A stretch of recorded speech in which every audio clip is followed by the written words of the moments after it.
So, new unemployment numbers came out today, and they are rightfully sending shockwaves throughout the country because the numbers are just staggering. But the crazy part about all of this is basically anybody who follows this knows that official numbers that are being reported by the Bureau of Labor Statistics is nowhere near the actual unemployment right now at this moment. There was an article that also came out in Forbes today that provides more accurate unemployment numbers, but even this still doesn't capture the whole picture. And in this article, it says over 40 million people have filed for unemployment. And when you divide that number by the total workforce in the US, which is around 164 million people, the percentage of the workforce that's now unemployed is at least 25%.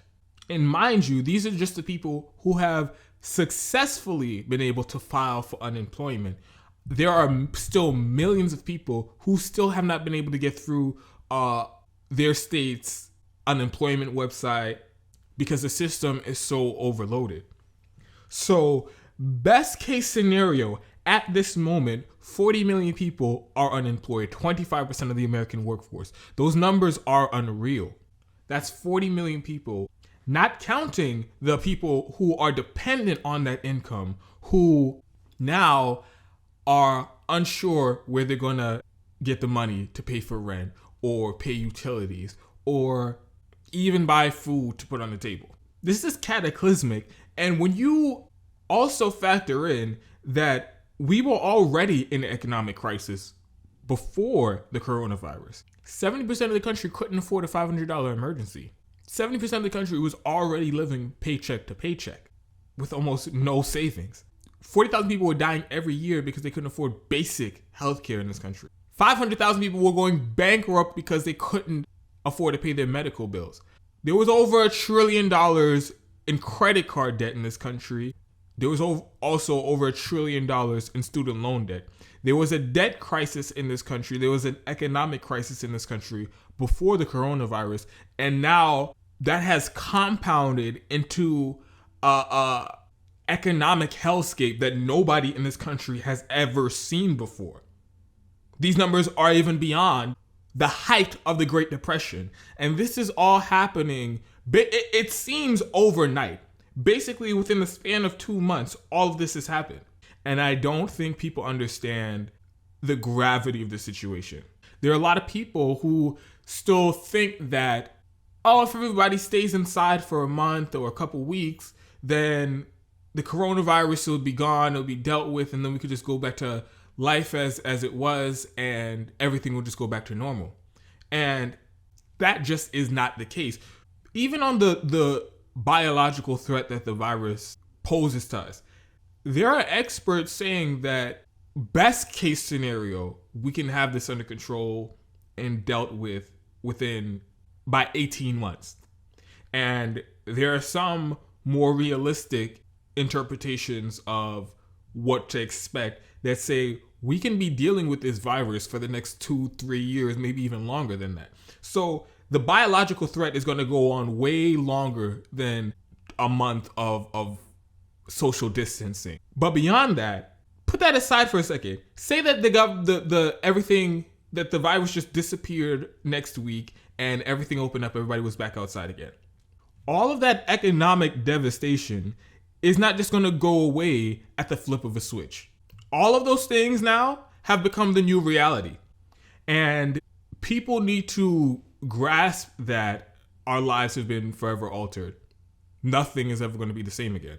Whatever you thought your future was going to be, whatever you plan your future to be, it has been radically altered. And I really don't think people are processing this. And it might be because how fast and how sudden the change was. Basically overnight, we found ourselves in a situation, an economic situation, even worse than the Great Depression, the worst economic crisis in this country, in the history of this country. Overnight, we found ourselves in a situation that can be multiple times worse than that. And people have not grasped that. And as cynical as I was of our government, of our politicians, of our political system prior to the coronavirus, I cannot say that I would have ever expected them to just let this happen, because all of this could have been avoided. All this economic hardship, it could have been avoided, but they chose not to take the necessary actions and do the necessary policies to help regular people in this country. They chose that. All of them chose that. The Republicans, the Democrats, Trump, they all chose to leave everyone high and dry and to serve their corporate donors and their millionaires and their billionaires and their own self-interest to the exclusion of everyone else. They chose to do that. They chose to tie this unprecedented, no strings attached, multi-trillion-dollar corporate bailout to the little scraps, the crumbs that they were going to give to the masses. They chose to do that on purpose because they knew for a fact there was no way they could have passed that corporate bailout on its own. They chose to not put a rent freeze or rent subsidies and a freeze on utility payments and monthly UBI payments. They chose not to put that in any one of the many bills that have passed that under the guise of coronavirus relief, but really were just corporate handouts. They chose not to put those things in that could help regular people. They chose to bail out these multi-billion-dollar industries like the cruise line industries. They chose to bail them out. They chose to bail out hotels. They chose to bail out the airline industry instead of nationalizing them. They chose to bail out all these industries with trillions of dollars before they even decided to give the frontline workers, the people who are risking their lives every day to keep society together in the middle of this unprecedented crisis. They chose to allow essential workers to go to work without the necessary protection or even necessary compensation with hazard pay. They chose not to do those things, and not that they chose not to do those things. They chose to give trillions of dollars to the richest people in this country over that. They prioritized serving their corporate donors over all those essential policies. Those were all choices. And possibly the most outlandish, egregious part about choosing to not adopt policies like $2,000 monthly UBI to everybody in this country, hazard pay for workers that is subsidized mostly by the federal government, rent freezes that are subsidized by the federal government. The reason why they chose not to do those things is so telling, because it exposes them. It shows that they're just full of shit. They say they don't want to do those things. Both the Democrats and the Republicans say they don't want to do those things because they're worried about the deficit. They're worried about the deficit and they're worried about the debt. Under normal circumstances, we know that debt and deficit excuse is just horseshit, because Republicans, Democrats, fiscal conservatives, deficit hawks, none of them give a shit about the deficit when it comes to their donors.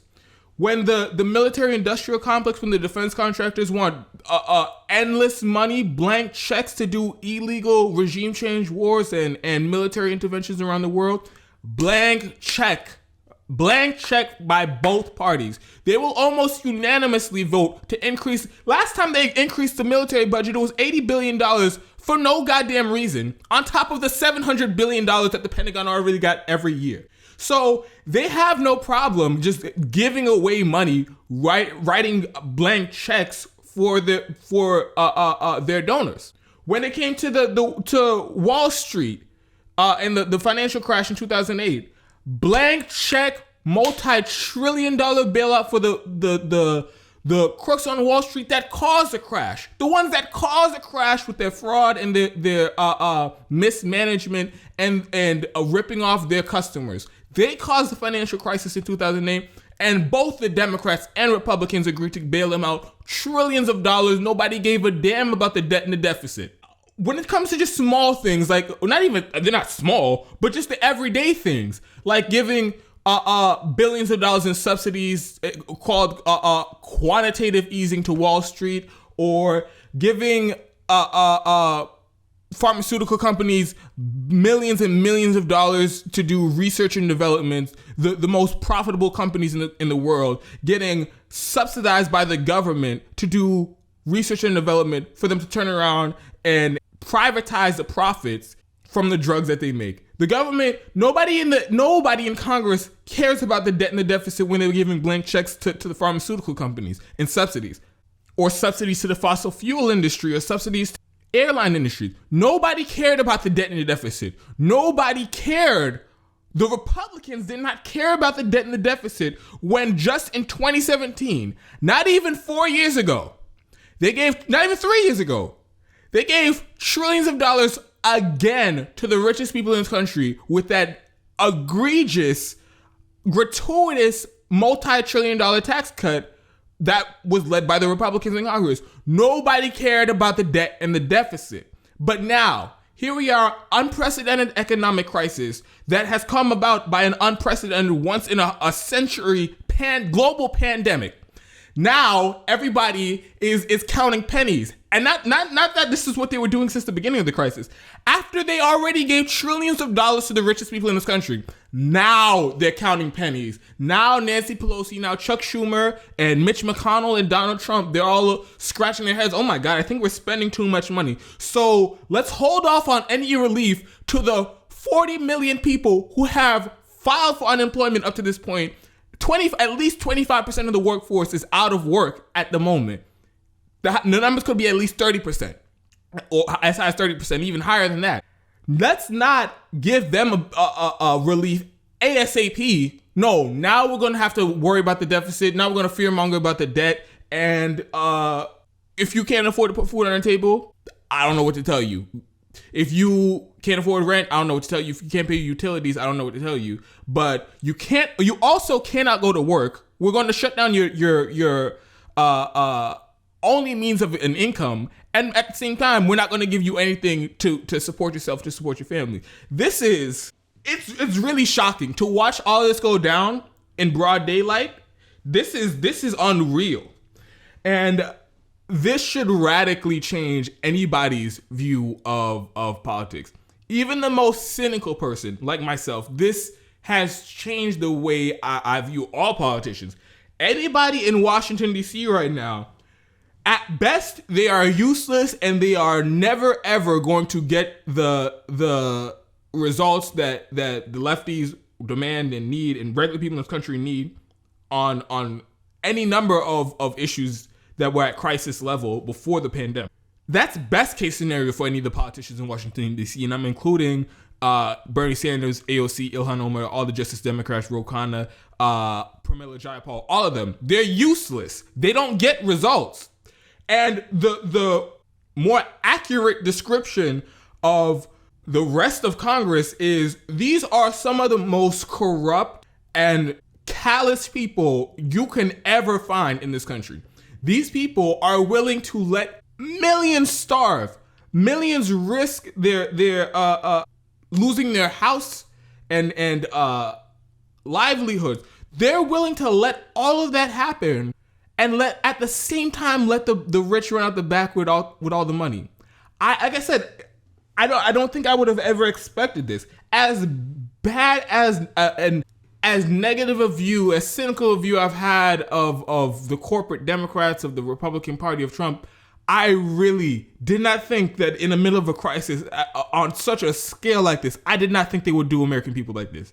I really didn't, but to see it, it's amazing. These are unreal times we're living in, and it's clear now more than ever that just electing people, electoral politics is not gonna cut it. It's not gonna fix it. There needs to be massive strikes.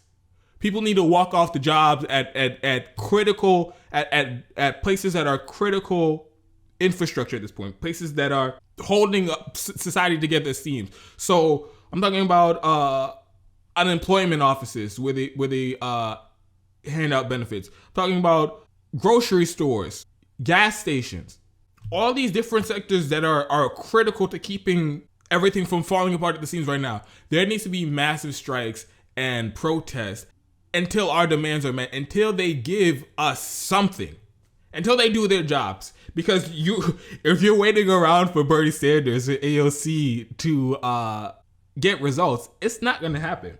The situation needs to get so bad to where Congress needs to literally fear societal collapse, fear that the government no longer has any control or any influence over what happens in the country and everything just falls apart. They need to fear that before they give us even the most basic requirements that we need, with things like a UBI and hazard pay and guaranteed protections for workers that are on the front lines right now. They need to fear that everything falls apart, that there is no United States after this if they don't take radical, drastic steps to actually deal with the crisis.